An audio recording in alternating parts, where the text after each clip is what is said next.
Hey guys, Andrew Stevens here, PGA teaching professional at the Stevens Golf Center in Burlington, Kentucky.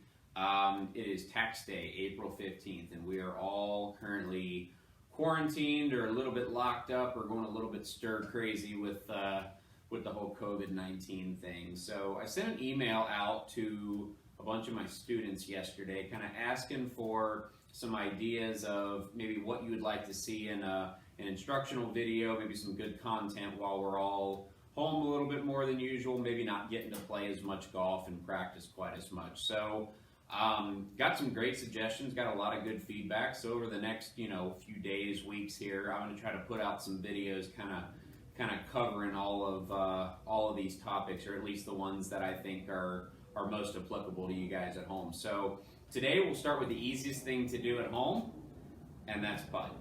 So let's go over kind of a quick little putting protocol that you can work on when you're stuck at home here. So let's start with the putter grip.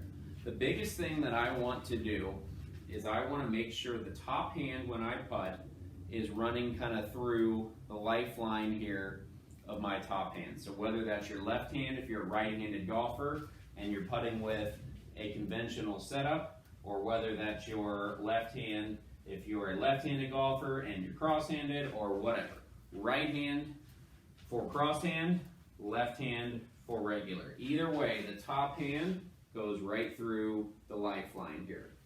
And so like I said, with grip style, I don't really have a preference per se. I sort of fluctuate between a conventional grip that looks like this, kind of what's called the double reverse overlap, or the cross-handed grip, which looks like this, which is kind of my current thing. But I kind of go back and forth between the two.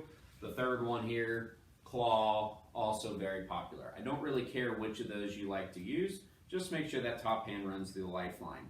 Let me show you a great little setup drill that we can do at home with two golf balls. So I'm going to face down the line here to show you.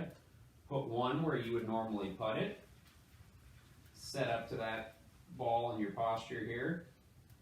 Take the golf ball, drop it right on top of your nose here, and drop it on that golf ball down there below you. So hopefully it should hit that second golf ball like you saw mine do. Basically what that tells you is your eyes are nicely over the ball. You can do that if you got one of the putting mirrors or something like that, but if you don't have the putting mirror, the golf ball test is a great way to work on that.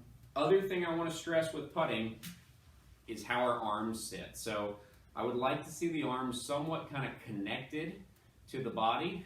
So as opposed to having a lot of hang and a lot of reach here, I kind of like to see those arms a little bit more connected to the body.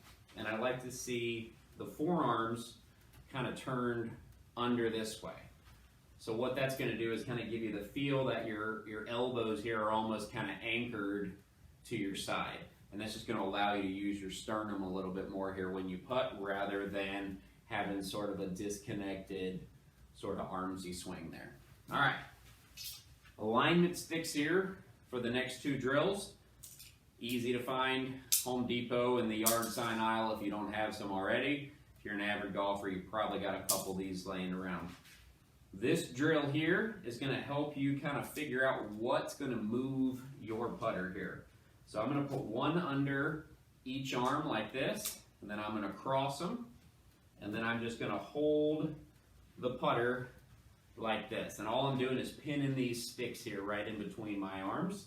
And basically what you're going to feel as you make some strokes is you're going to feel like you can't really disconnect here with your arms and your hands and your wrist. It becomes much more of shoulders, chest, big muscles here putting. So if I use this right here, that feels much more connected than if I didn't have this here and I were using a lot more of the small muscles. So just try to use this little drill here. You can hit some putts like that too. That's going to kind of help you feel where the motor of your stroke is. If you look at it from down the line, I get kind of a nice little rocking / rotation of the shoulders here.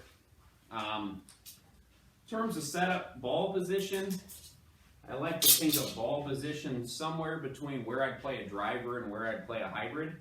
So just ahead of center of the stance because I am trying to catch that ball ever so slightly on the upswing. I don't want it so far back that my putter is descending down into that golf ball. To work on your putter path in your living room here, take those 2 alignment sticks again and build yourself just a simple little track here. You know, I like doing something like this rather than using a putting arc or something that you kind of drag the putter along, just because this sort of gives you the freedom to let your putter move versus the training aid kind of forcing you to do it. So just right here, you can put them, you know, maybe an inch or 2 outside the heel and toe of your putter, and just get yourself properly lined up here, and just try to feel a nice little slightly arcing to the inside backstroke, and then slightly arcing back on the way through. Now, if you want to work on the length of your stroke here too, which I think is extremely important, you can actually utilize 2 golf balls here outside of your little contraption. And what I'm going to try to do is I'm going to try to get the back golf ball, face it this way so you guys can see it better. I want the back golf ball to represent the length of my backstroke, and I want the forward golf ball to represent how far my follow through is going to be. Now, if you notice how I set these up here, this back golf ball is slightly less of a swing than the forward golf ball. So typically we'd like to see 40 or 45 or 50% of the stroke here, and maybe up to 60% of the stroke on the follow through. So the follow through is slightly longer than the backstroke. Okay, biggest problems I see teaching are what I call the daylight stroke, which is no backswing, tons of acceleration and follow through, or the opposite, big backswing and complete decel. Both of those are going to kind of wreck your speed control. So backstroke, through stroke, good setup here, using the big muscles, and just kind of use these as guides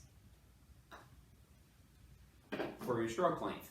So obviously the ball's going to go a little bit different distance for everyone here. You're more trying to groove stroke length than you are really worrying about, okay, this far back and this far through makes it go X number of feet. So longer putt, balls will go farther apart, shorter putt, they'd come back in. But overall, that's going to help you kind of groove a more consistent stroke ratio there.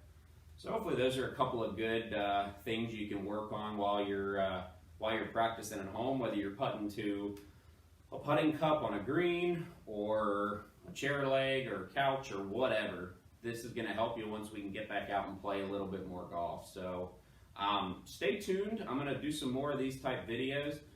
Click the subscribe button down there somewhere, just so you get alerted when I do upload a new video. If you want to, in these comments, just give me some suggestions on maybe some things you'd like to see. I got some great feedback from my students, but if you guys out there want to give me some more, I'd welcome those as well, and I'll do what I can to get those out to you. But in the meantime, everybody stay safe, stay healthy, stay sane, and I will see you next time from the Stevens Golf Center.